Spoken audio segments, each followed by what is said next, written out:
37 million Americans suffer from an overactive bladder, which is affecting their ability to have a healthy, productive life.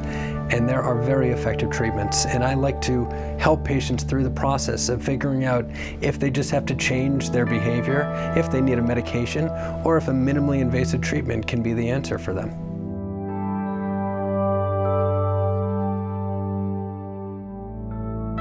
As someone who specializes in bladder management, I see a great number of patients who come to me with overactive bladder.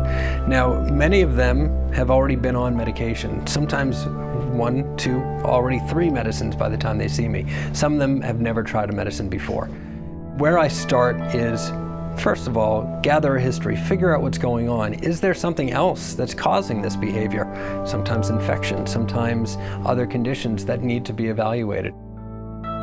To make things really simple, when it comes to overactive bladder, there are 2 basic types: the overactive bladder muscle and the inappropriate nerve conduction. When it's a muscle problem, when the bladder muscle is squeezing inappropriately, either on its own or being told to squeeze inappropriately, usually medicines can be very effective. The other half of the equation is the sensory component.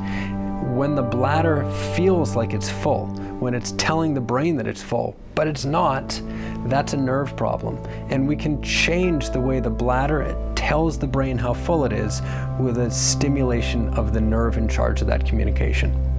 Before we move on to different interventions, I always start with addressing an issue with behavioral changes. And so those behavioral changes can be as simple as changing the amount of fluid that somebody takes in. It can be a diet modification to avoid foods that irritate the bladder.